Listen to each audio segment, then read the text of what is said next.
Prologue, Murder of Many Children. Our story starts with the nurse standing over a baby, blood on the ground, everywhere around the crib. It seems his heart has stopped. My services are done. Where is the payment? She looks over to a poor woman who looks distraught and emotionally drained. It's on the table over there, she said weakly. This isn't enough, the nurse said in a stern manner. It's all I have. Farewell, then. The nurse leaves, and the woman is left there, staring at her bloody child. If only I had enough money to care for a child. You are now listening to The Lost Heir, written and voiced by Kyle Brackey and Emily Nelson. Chapter 1, An Awkward Beginning. A ragged woman walks up to a large building with a child in her arms. I'm sorry, Millie, but I can't pay for both of us. And know that I love you dearly. I hear many single mothers are doing this, so hopefully you'll fit in. Keep this paper with you, so you know where you belong. She looks up to a sign at the front door with tears in her eyes. The sign reads, Lady Matthews Foundling Home. I'm glad you won't end up with the same fate as your sister. Be strong, Millie.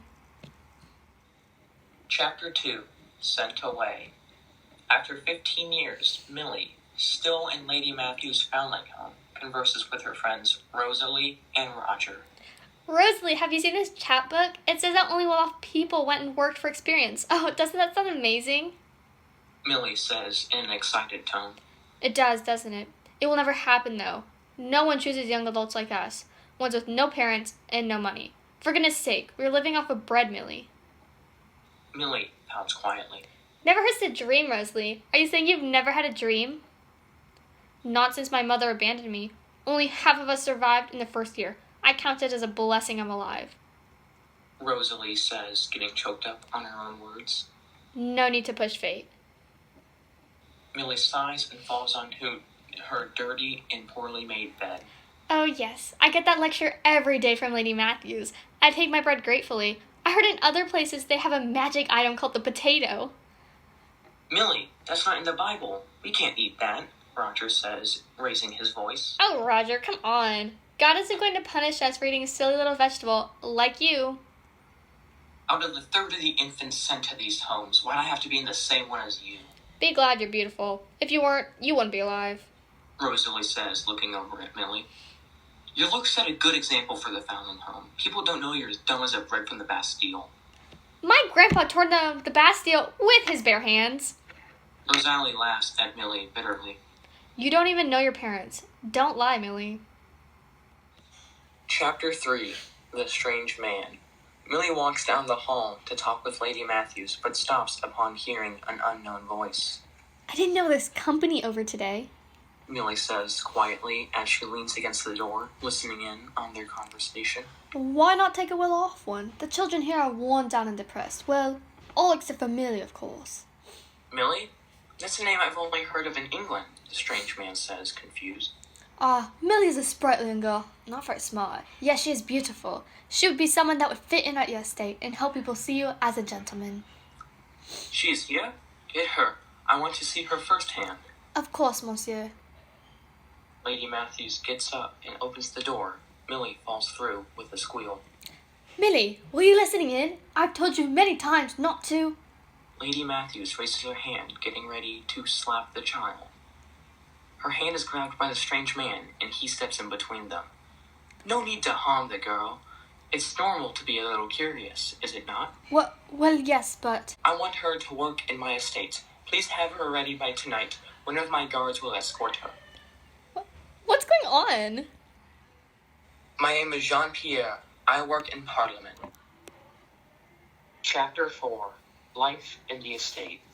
10 months into working for Jean, Millie does basic chores such as cleaning the windows and milking a cow. When they said I would work, I didn't think it'd be like this. Jean, recognizing her frustration, gives her the privilege to go to the market for supplies. Clover, fresh clover, comes from the farms. They help keep the grain harvest up and running, a shopkeeper says to a crowd of people. What does clover taste like? It's not on the list, though. Millie walks a bit further and sees a pregnant woman being assisted by a professional midwife. Good thing I can afford this, or I wouldn't be able to have so many kids. Someone can't do this. I count myself lucky. Millie continues to walk to a crowd, looking out. Excuse me, sir. What is this? My girl, this is a horse match. What do you think? Want to fork over some coins to watch them compete? There's also bare-knuckle boxing and bowl bidding later. The ticket seller tries to make Millie pay for entertainment. Oh, no, I don't have any money, sir. Suddenly, a church official comes in. Closed! Closed for paganism! To see someone suppress their religion. That's the Reformation. Millie chuckles and walks away. Chapter 5. The Wretched Paper. 2 years into working for Jean, Millie grows very tired of the constant work and chores. Just one more. Then you won't have to. Millie! Chores need to be done. A housewife named Olga says. Millie sighs and looks at her reflection. A stressed and overworked girl stares back. This was never what I wanted in life. Millie begins to tear up. I wanted to be a princess, like in the books Rosalie and I would help each other read. I thought I would, until I made this mistake. But it wasn't my choice to work for such a monster. Millie, come on, dear. Your bread is on the table. Olga says sternly. Bread day in and day out. Where can a girl get a potato? Or was that a fantasy too? Millie brings out a locket that she kept with her always. I love you, Mama, and I will find out what this means. For my sister that didn't make it. She grabs her locket with a defeated look, getting ready for another day in this wretched estate. Why in the world does he not want me to see this? Let me see, child.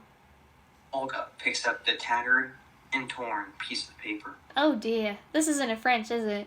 Perhaps Baron Louis III can help you get there when Monsieur isn't looking. Very few people have the wealth to get to learn a second language, especially an old fart like me. Yeah, I'll try. Louis and John are having a conversation. Lovely to catch up as always, mate. I'll try and visit again once I come back to France, though it will be tough with this blockade only letting English ships through. He gets up to leave, but Millie runs up. Jean-Pierre is mad at her sight. Excuse me, do you speak English? I do. Why? Please ignore her. She's a measly peasant girl I've given the opportunity to work for me. Seems they do not teach manners in the Fowling home, Pierre says angrily. Please, sir, this is important. My mother dropped this off when I was young, and I've kept it in this locket. What does it say? Dear heavens, old Baron? You do look so much like him. Who? What's your name, girl? Millie Williams, sir. Interesting. Well, I could bring you along to England, but if you're lying, I will have your head. Yes, sir. No, she must work for me. John, don't get your wig in a twist. You have so many workers. Why are you so worked about this girl? She... Oh dear. How are you in Parliament with these speaking skills, Millie? If you wish to come with me, meet me at the port tomorrow morning. Yes, sir. Thank you, sir. Chapter 6. Last time in France. Millie packs her bags. I've never had an uncle, one in Parliament at that. Olga walks in on Millie. I'm glad you're getting out of John's grasp. I can't decide whether it was good or to have this or not. On one hand, I lost my innocence, and on the other, I've seen the world for how it truly is, cruel and unforgiving. I'm not in the dark anymore. Jean's gonna be making sure you can't escape. Millie says with tears in her eyes. I have to go, Olga. I get a chance not many girls in my position do. I have to try for the ones who can't. That is very wise of you. You've grown so much from the naive young girl I had met almost 3 years ago. You never know. You might find a handsome and kind man with a large estate. Olga winks at Millie with a teasing yet solemn smile. Millie shudders. I'm done with men. I will know the one. I might not ever recover from the horrors, though. Millie leaves in the early hours of the morning, getting to the port without being stopped. She sees the ship, and the men greet her kindly. Her guard is up, though, still wary. Suddenly, Jean runs after Millie as she's walking up and about to get on the ship. Why do you want to leave England? Anywhere's better than here, with a monster. Epilogue. Millie left for England, starting a new life there.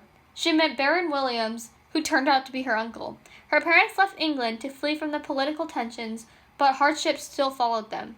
Millie went on to become a famous feminist, speaking out for others who couldn't. Millie loses her innocence in wondering of the outside world. She becomes a mother at age 25, but out of her 3 children, only one survived past the age of 10. Say it. The end.